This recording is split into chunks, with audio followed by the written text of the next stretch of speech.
ध्रुव की माता ध्रुव को समझा रही है,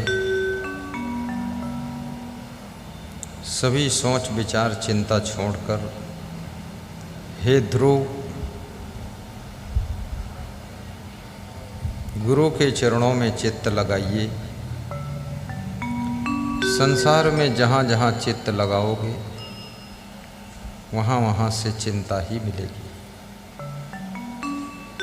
गुरु के चरणों में मन लगाओगे तो मन मंदिर हो जाएगा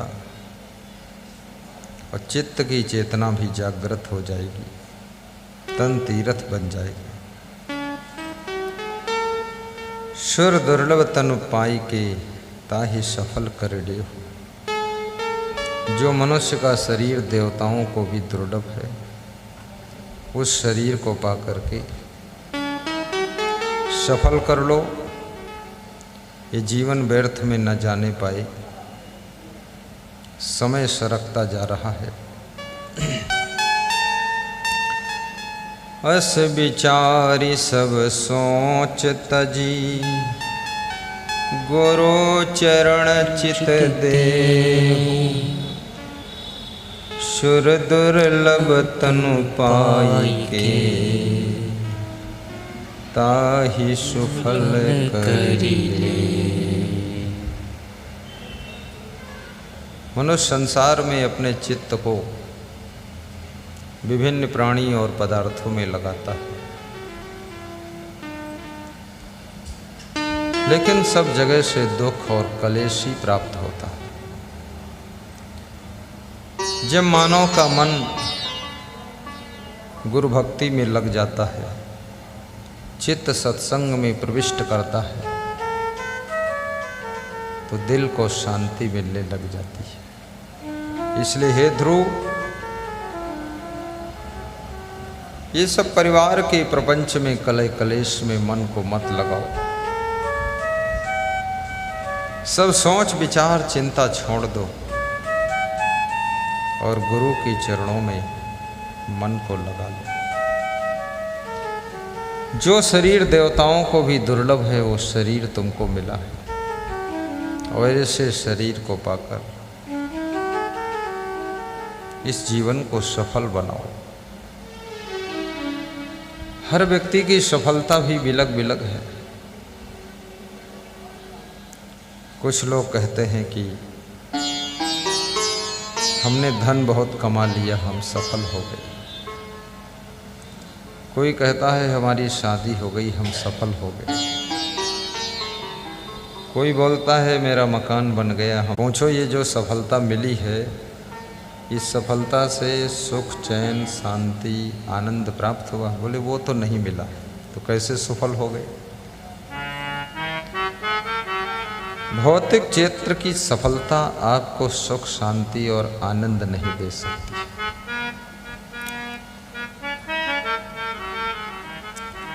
अभी हमारे आपके बीच में आरसी आर्या जी आए थे, सुना रहे थे जहाँ भौतिकता समाप्त होती है, फिर वहाँ से अध्यात्म का शुभारंभ हो जाता है।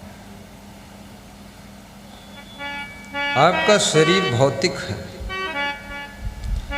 भौतिक उन्नति का भी महत्व है,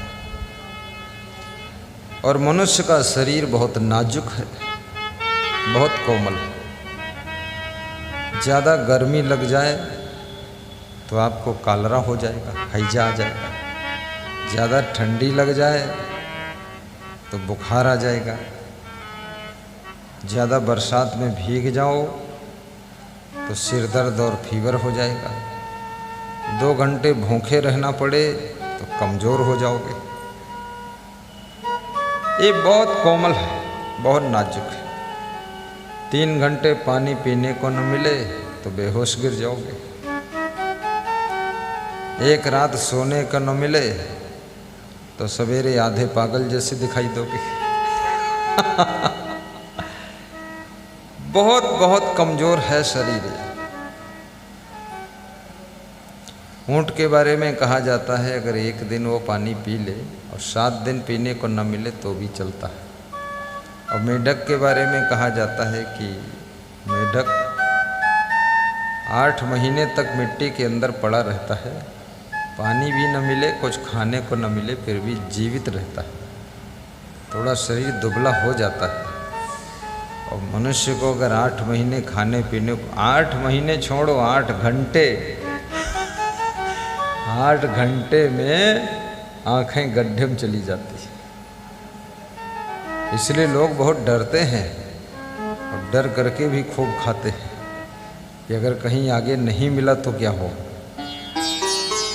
तो मनुष्य बहुत सुकोमल शरीर का है और ये सभी का शरीर ऐसा ही है, सुकोमल। लेकिन देवताओं की भी इच्छा होती है कि हम भी मनुष्य शरीर प्राप्त करें। वे भी मनुष्य शरीर पाना चाहते हैं, पर ये मनुष्य शरीर देवताओं को भी नहीं मिलता है। जिन देवी देवताओं का तुम सुमिरन करते हो, भजन करते हो, ध्यान करते हो, मंदिर बनाते हो, पूजा करते हो, जिनके सामने तुम सिर टेकते हो, खूब घंटा शंख बजाते हो, बेलपत्री चढ़ाते हो, चावल चढ़ाते हो, दूध चढ़ाते हो, वो देवता तुमको देखकर हंसते हैं, उनको हंसी आती है। और तुमको देख करके उनके मन में दुख भी होता है। देवी देवताओं के मन में दुख हो जाता है। दुख इस बात का होता है कि देखो इसको मनुष्य का शरीर मिला, हमको नहीं मिला। इस बात का दुख है कि मुझे अगर मिलता तो मैं मोक्ष का काम करता, भक्ति करता, सत्संग करता।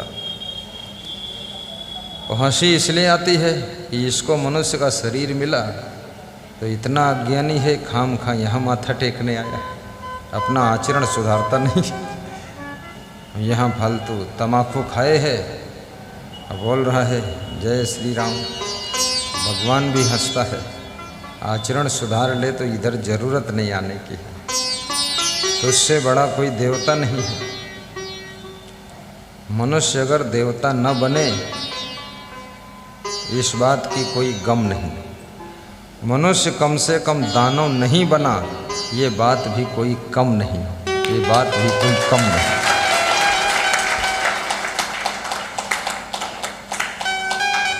तो ये जीवन जो आपको मिला है इसे देवता पाना चाहते हैं। ये विश्राम सागर का दोहा है। और रामचरितमानस में भी भगवान राम ने स्वयं कहा है, सुर दुर्लभ सद ग्रंथन गावा।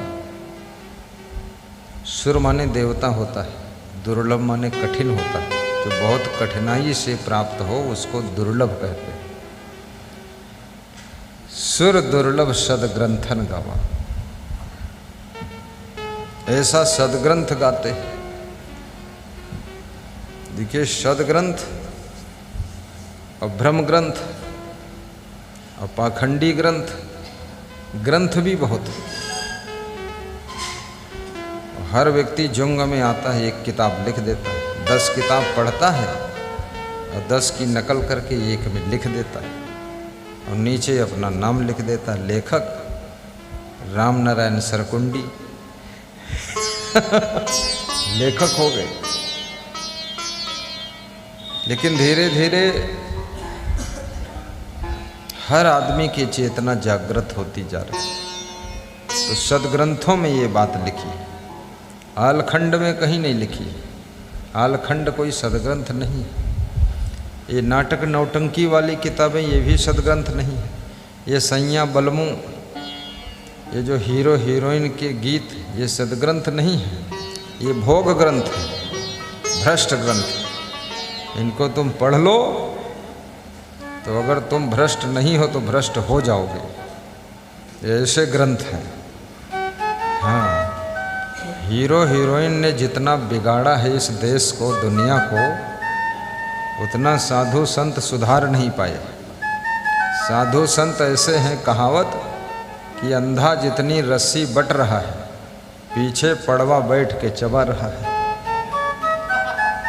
तो हीरो हीरोइन पड़वा है, जितना संत लोग सुधार कर रहे हैं उतना ही पड़वा पीछे सब बिगाड़त चले जाते। हाँ, अरे ये पैसे की बहुत लोभी लोग हैं। अभी कोई बता रहा था कि पुड़िया और गुटखा का प्रचार करने के लिए कोई हीरो आया है, शाहरुख है, सलमान खान। तो मेरे पास उत्तराखंड का एक भक्त आया था, कह रहा था ये कितना गरीब है, कितना कंगाल है, कितना मूर्ख है, ये अब सब चीज़ का तो प्रचार करके इसका पेट नहीं भरा, रुपया पैसा थे, अब बच्चों को सिखा रहा है गुटखा और पुड़िया खाओ और मज़ा उड़ाओ। अब ये सबको भ्रष्ट करने में लगा हुआ है और लोग भी इतने मज़ेदार हैं।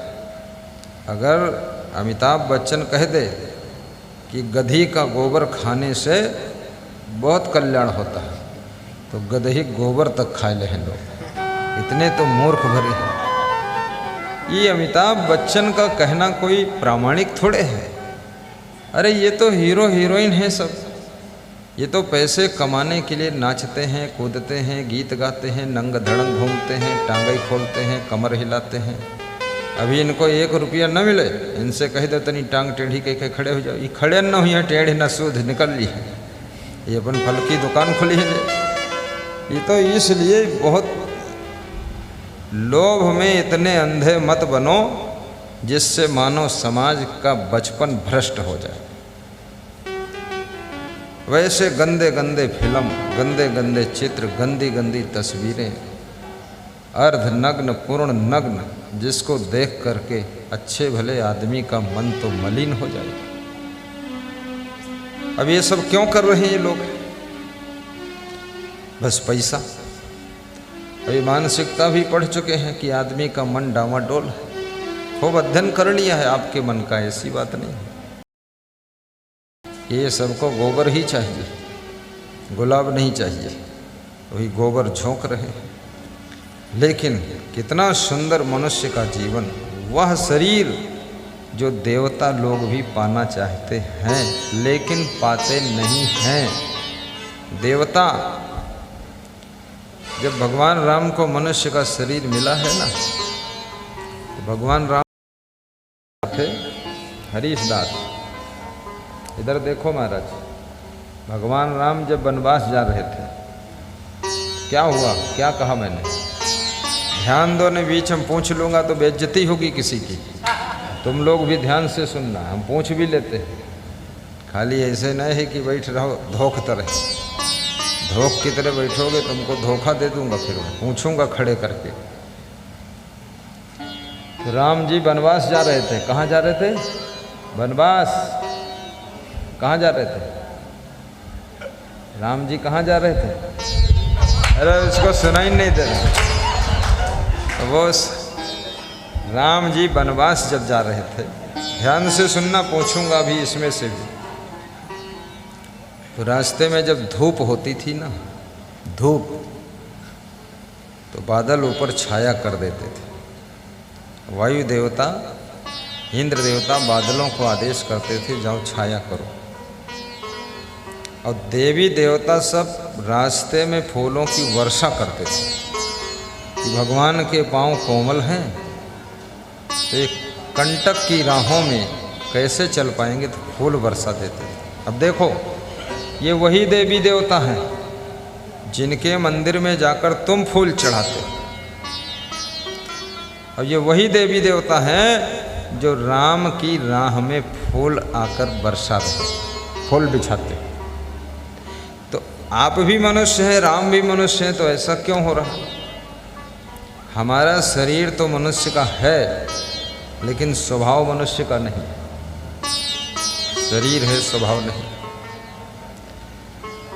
संस्कार नहीं है। आकार तो मनुष्य का है, लेकिन संस्कार नहीं। और संस्कार जब मनुष्य का नहीं है, इसलिए फूल नहीं बरसाते देवी देवता। हम लोग वहाँ फूल बरसाने जाते हैं। संस्कृति की चर्चा तो हम करते हैं, लेकिन विकृति बहुत भरी हुई है, विकृति बहुत भरी हुई। आकृति तो बहुत सुंदर है, सब अपनी अपनी आकृति सुंदर बनाते हैं, चित्र लोग खूब सुंदर बनवाते हैं। ये माता जी को पीछे ले जाओ, सत्संग बिगड़ जाएगा, ये सुनेगी नहीं। उठा लो जल्दी उठा लो, असमंजस पड़ जाएगा। हम सोचते बार बार उधर कौन बोला था, वो हमको सुनाओ थे। ले जाओ, माइंड काम नहीं करता है, आशीर्वाद होगा, ठीक हो जाएंगे। बाहर ले जाओ, वहाँ बिल्कुल सड़क तरफ बजरंग बली के पास ले जाओ। सड़क के ऊपर मंदिर है बजरंग बली का, वहाँ ले जाओ। वहाँ बाबा जी के यहाँ माता जी रहती हैं, उनसे बात करेंगे। साहिब बंदे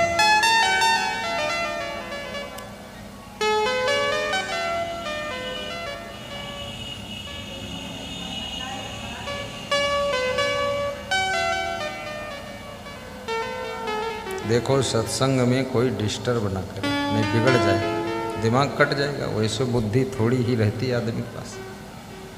यहाँ कोई बातचीत न करे, मोबाइल मत चलावे, चक्कर मकर न करे, शांति से बैठे तो ध्यान से सुने। क्योंकि सत्संग भी बड़ा तार्किक होता है, इसमें तर्क ढूंढना पड़ता है। तो राम भगवान की राह में देवता फूल वर्षा रहे।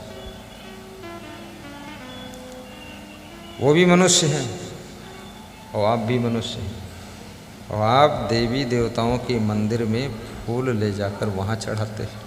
कितना फर्क हो गया। राम में विशेषता क्या थी, क्यों ऐसा हुआ? जब सुपर्णखा राम के सामने आती है, विवाह का प्रस्ताव रखती है, तो राम उसे स्वीकार करते हैं कि इनकार करते हैं? इनकार करते हैं। यही विशेषता है। लेकिन आजकल का मनुष्य कैसा है, सुपर्णखा आवे, चाहे सीता आवे, और चाहे सुमित्रा आवे, चाहे कैकेयी आए, चाहे मंथरा आए, जिसको देखता है एक बार मन उसका डगमगाता है कि अगर ये हमारी पत्नी बन जाए तो अच्छा रहे। बस यही अंतर हो गया। मनुष्य का चेहरा तो है, चरित्र नहीं भगवान का। नारियां एक सीता जी हैं जिनकी पूजा मंदिर में होती है, और ये सब नारियां उनकी पूजा करने जाती है। ये नारियां हैं, इनका सम्मान क्यों नहीं? क्योंकि इनमें वो गुण नहीं आया। जिस दिन वो गुण आ जाएगा, घर के लोग ही इनका सम्मान करना शुरू कर देंगे। याद रखना, मनुष्य जीवन में यदि आप संभल जाओ तो देवी देवता से भी ऊंचे तुम्हारा स्थान है, और यदि फिसल जाओ तो दानव राक्षस से भी नीचे स्थान है तुम्हारा। देवी देवता दानव राक्षस के बीच पॉइंट में आप खड़े हैं, जैसे कोई चौराहे पर खड़ा, जैसे कोई समुद्र किनारे खड़ा। अगर समुद्र की तरफ गिरे तो पानी में भीग जाए और डूब जाए, और यदि इधर आगे बढ़े तो बढ़िया बराबर रास्ता मिल गया, प्लेन पृथ्वी मिल गई। तो ऐसे हमारा आपका जीवन। मनुष्य में कितने दुर्गुण हैं आप विचार करो। इतने छोटे से छोटा नशा खोजा है इसने। सूंघनी तमाकू खोजा, अरे नाई खवैया तो सूंघ लो, थोड़ा नशा चढ़ जाए, हो सब न रहो नशम। फिर सूंघनी से और ज़्यादा चाहिए नशा तो खानी तमाकू है, खा लो। फिर उससे और ज़्यादा चाहिए तो पीनी तमाकू, पी लो हुक्कम धर के, चिलम धर के। फिर और नशा थोड़ा ज़्यादा चाहिए तो गांजा पी लो, फिर तमाकू रह दो, गांजा पियो। और नशा ज़्यादा चाहिए तो भांग खाओ, फिर उससे और ज़्यादा चाहिए तब फिर अफीम खाओ, और ज़्यादा चाहिए तो सिगरेट, और आसान वाला चाहिए तो बीड़ी पियो। शर्ट से जेब से निकालन, बंडल से जला लिया, पी लिया। भांग वांग घोटे पर वहाँ से लौठी बाट ढूंढो।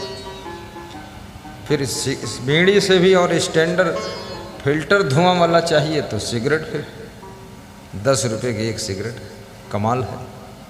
10 रुपये की किशमिश लेके खाएं तो ताकत बने, ब्लड बने। और 10 रुपये के सिगरेट लेके पियत हैं और धुआं भरत फेफड़ा। फिर बुढ़ापे में खांसते थूकते हैं, कहते हैं दमा हो गया है, ये हो गया वो हो गया। अरे ये फेफड़ा शुद्ध हवा के लिए है कि धुआं के लिए है, ये तो बताओ। ये धुआं का है भारत में। और कोई पशु पक्षी जानवर ना कोई नशा करता है और ना किसी जानवर को ये बीमारी है कि रात में नींद नहीं आवत। सब आदमी की बीमारी भरी है। अब आदमी के सब अस्पताल खुले पड़े हैं ज़्यादा से ज़्यादा। और जौन जानवर आदमी के साथ हम रहते वह बीमार हो जाते, क्योंकि आदमी कुछ को खवाई नहीं देते उल्टा। तो कुतवा के यहाँ शक्करे खवाए देते, ले तो वो खाए ले बर्फी 2 पीस। अब वो खाए ले सो के खजुली हुई गई। वो खजुआवत घूमत जहाँ बैठे तहाँ एक पाँव खुर खुर चालू ही रहता। क्योंकि मीठा से खुजली भी बढ़ती है। अब आदमी खुद तो इतना मीठा खाता है कि शुगर भी हो जाती है और नाना प्रकार की बीमारी हो जाती है। और फिर आदमी के पास कोई जानवर है, आप उसको कितना ही अच्छा चारा दे दो, भूख से ज़्यादा नहीं खाएगा, छोड़ देगा। लेकिन आदमी कोई भी ऐसा शायद बिरले मिलेगा, अभी भोजन करके आया हो दाल चावल सब्जी रोटी, तो रुख दो के सामने कलाकंद और राजभोग मीठा, तो का कही अच्छा अरे भोजन कर आ रहा लेकिन लाओ अब राजभोग खाई ली, खाए जरूर ली। वो आदमी जानवर से भी ज़्यादा नियम भंग किए हैं, इसलिए आदमी से ज़्यादा कोई तंग नहीं, सबसे ज़्यादा तंग है। आप कहीं भी देख लो जा करके, सब जगह आदमी के जितनी बीमारियां हैं, और आदमी के मन में बहुत बीमारी है। शरीर में तो खैर है ही है, मन में भी बहुत है। यदि कोई उन्नति कर रहा है तो उससे जलन होती है, और यदि कोई कमज़ोर होगा तो का हंसत है बैठे, कहते अच्छा हुआ बर्बाद होगा। मतलब बैलेंस हम नहीं रहेंगे, हंसी करेंगे। यदि किसी के लड़के ब्याह नहीं हो रहा, रुका है, अरे कहते इनकी लड़की लड़के ने ब्याह कोई के न हो, देख ले हो ये सब ऐसे पड़े रहे कुमारे ने, और ब्याह होएगा तो हंसी कर कि अरे कहूँ वो सरबंजर डारी आए हुई हैं। मतलब दूसरे की निंदा करना, बुराई करना, दूसरे काम बिगाड़ना, टांग अड़ाना, जलन करना, ईर्ष्या करना, आलोचना करना, चुगली करना, इतनी खुराफात इस आदमी के अंदर भरी है। तुम इसको कितना ही अच्छा भोजन खिलाओ, वाण में बैठ के एक ही बातें सुनो, तुम्हारी निंदा ही करी। अरे कहिए ऐसा ही है सब, देखो ना दाल बनवाई तनी पानी ज़्यादा बढ़ा दी। अरे हम कहते तो पानी बढ़ गवा बनवाई तो तुम तो बढ़े पानी वाली दाल कब हो कोई नहीं खवाए और बुराई करते। फिर कहेगा अरे करीन है ब्याह लड़की के, लेकिन खाना सही नहीं खवाए पाए, कंजूसी वाला खाना है। हाँ देखो उनके यहाँ गए रहन तो 10 प्रकार का मीठा रहे और चाट की दुकान अलग लगी रहे। ये तुम्हारी लड़की के विवाह में सहयोग करे नहीं आए हैं, ये तुम्हारे घर मकान बेच के रसगुल्ला खाई आए हैं। बहुत मक्कार लोग हैं। हाँ इनका बोला इस कोई फ़ायदा नहीं। मैं तो कोरोना को धन्यवाद देता हूँ, इसमें जो है बस 11 लोग जाइए, 15 लोग जाइए, 50 लोग जाइए, छुट्टी मिल गई, ठेलुहा खाए के नहीं पहन बहुत दुखी है। और जौन चतुर लोग रहे वो सब कोरोना में ही विवाह करके फाइनल कर दिए, और जौन बुद्धू रहे वो इंतजार में बैठे कि कोरोना निकल जाए तब शादी करें। तो 20 लाख लगे हैं, शादी करो, ईमान 1 लाख हम निपट जाए, छुट्टी रहे काम। बहुत बढ़िया बीमारी आई रहे, बहुत अच्छी। हर आदमी शिकायत करता था कि घर में रहने का टाइम नहीं मिलता है, हम बहुत बिजी हैं, बिजी हैं, बिजी हैं। संत लोग भी कहते थे हम बिजी हैं, प्रोग्राम हर समय चलते हैं। और भगत लोग कह रहे हैं हम खेती में बिजी और दुकान में बिजी, घर में रहे टाइम ही नहीं। वैसी बीमारी आई कि प्रधानमंत्री बोलता था अंगुली उठाए घर में रहें और घर ही में रहें। हमने कहा बहुत अच्छा। हाँ और प्रधानमंत्री भी दाढ़ी और खोपड़ी के बाल बनवाया नहीं उन्होंने, क्योंकि वो भी डर गया कि कहीं नाई के कोरोना होगा और छूल ही से दाढ़ी कहीं तो नाक में घुस जाए अंगुलिस कोरोना, तो हमें न मर जाए। तो बाहर चाहे जत्ते बड़े हो जाए और चाहे कोई बाबा कहे चाहे दाई कहे, लेकिन बाहर छुए नदी में कोई नहीं मरे। डरात बहुत रहे। नेता तो बहुत ही डरे रहे मरे से, और मरे सबसे ज़्यादा नेता खूब मरे। नेता मरे और अफसर ढेर मरे, क्योंकि हदी बहुत रहे जत्ते ना, हदी आलसी, ना व्यायाम करते हैं ना योगा करते हैं, उनके शरीर में स्टेमिना पावर कम है, रोग प्रतिरोधक क्षमता है ही नहीं, वही ज़्यादा आक्रमण में आ गए। तुम्हारे शरीर के अंदर सिस्टम होता है, शरीर स्वयं बीमारियों से लड़ता है, बीमारियों को भगाता है, लेकिन ये सिस्टम स्ट्रांग तब रहता है जब तुम कठोर परिश्रम करते हो, पैदल चलते हो तेज चाल में, पसीना निकलता है शरीर से, तब ये सिस्टम स्ट्रांग होता है, अन्यथा ये सिस्टम कमज़ोर हो जाता है। जब योगा करते हो, व्यायाम करते हो, कठोर मेहनत करते हो, बोरी उठाते हो, फावड़ा चलाते हो, कुदाल चलाते हो, तब ये सिस्टम स्ट्रांग होता है। तब आपके शरीर में कोई बीमारी आएगी, तो शरीर में आने वाली बीमारी को शरीर ही ठीक करने का प्रयास करेगा। जैसे आपके अंगुली में चोट लगती है, यहाँ चोट लग जाए तो आपके बगल में अड़हुली निकल आती है, देखा होगा, यहाँ गिल्टी निकल आती है। पैर में चोट लग जाए तो आपके जांघों के पास में गिल्टी निकल आती है, उसको अड़हुली अड़हुला जो बोलते हो। वो क्यों निकलती है? वो चोट के माध्यम से विरोधी बैक्टीरिया अंदर प्रवेश किया है, जो तुमको बीमार कर सकता है, बुखार ला सकता है, अस्वस्थ कर देगा। तो अंदर जो आपका मित्र बैक्टीरिया है, वो अंदर से तुरंत मास्टर माइंड ने कमांड किया है कि जाइए, इधर से बैक्टीरिया आ रहे हैं। तो ये बॉर्डर है जांघ के पास, अब यहाँ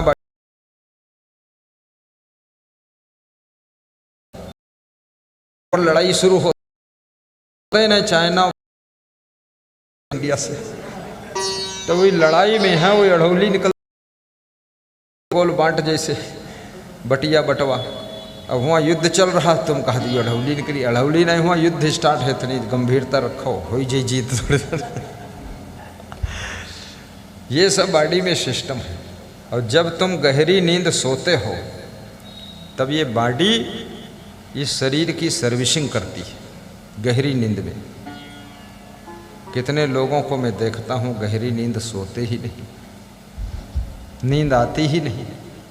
और नींद क्यों नहीं आती है? चिंता बहुत है, टेंशन बहुत है, काम बिगड़े पड़े हैं, अधूरे पड़े हैं। लड़की 29 साल की हो गई, शादी हुई नहीं है, बिजनेस चल नहीं रहा है, खेत पर कब्जा कोई दूसरा किए हुए है, किराएदार मकान नहीं खाली कर किराया नहीं दे रहे हैं, गाड़ी चोरी में चली गई है, हर तरफ से हैरानी है, इस टेंशन में नींद उड़ गई। ये संसार में बेईमान भी बहुत लोग हैं। जमीन तुम्हारे नाम है, जोते दूसर लोग हैं, और जमीन छोड़ावे जाओ तो तुम का माट रही है, वह जमीन हम गाड़ दे। बड़ी गुंडा कर दी, वही बहुत है। कितने लोग जहाँ जमीन है डरन मरे हुआ जाता ही नहीं।